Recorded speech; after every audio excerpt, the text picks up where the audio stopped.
Welcome to another episode of Get the Tables. I'm your host, Eric. Today we will be discussing where Josh Allen will end up on this year's top 100 list. Will he crack the top 10? Will he crack the top 3? Will he beat Patrick Mahomes? You let me know your opinions in the comments below. I'm going to give you my take on it now. Well. Okay, so as we all know, the NFL top 100 list is coming out this summer like it does annually for the past 10-ish years. I got into a back and forth with a friend earlier this week debating on where Allen will land on this list. Now, we both agreed that he should and he most likely will crack the top 10. I was pretty set in my opinions in where I think he should land on the list. Now, I tried to look at this objectively. I'm not trying to be a straight homer. I'm trying to be as realistic as possible, but also the Bills have a quarterback, baby. Okay, so for me, the lowest number he could be ranked on this list that I would be satisfied with is number 3. How much you want to make a bet I can throw a football over the mountains? I think if Josh Allen isn't in the top 3 on this list, it's complete garbage. It's trash. Now, some of you might think it's absolute bullshit if he doesn't get number 1. Although I'm right there with you in spirit, I do not belong to that camp. I don't even think it's realistic that he gets number 1. It's pretty much a shoo-in that spot is reserved for Aaron Rodgers at this point. My personal prediction is that Josh Allen is going to land on number 2. If you think about it, it would make sense. He was the runner-up for MVP, therefore the second best player in the league, right? At least the second best, most valuable. You know what I'm getting at. Y'all there getting killed out there. Hold up. Hey, easy. It is also fair game to think that the players might vote on some other guys for the top 3 as well. So some of the reasons why I think Josh Allen might not crack the top 3. 1, he plays in a small market. No, you didn't.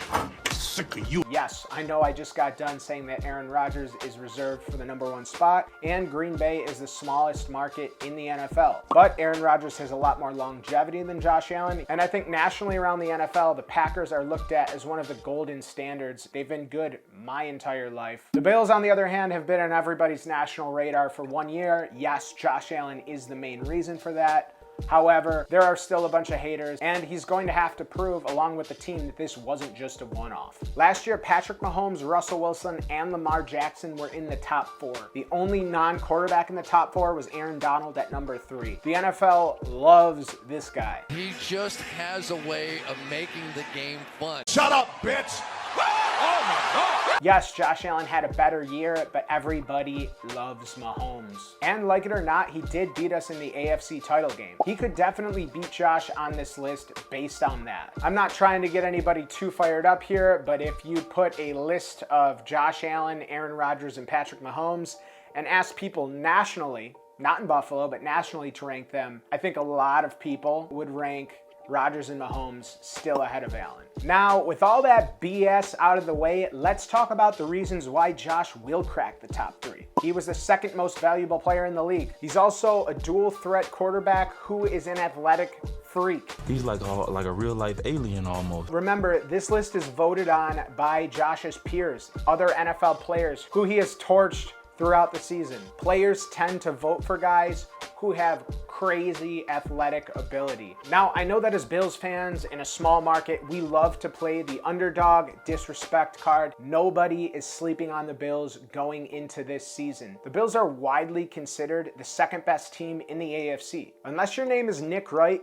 you're respecting the Bills and the absolute dog they have at quarterback.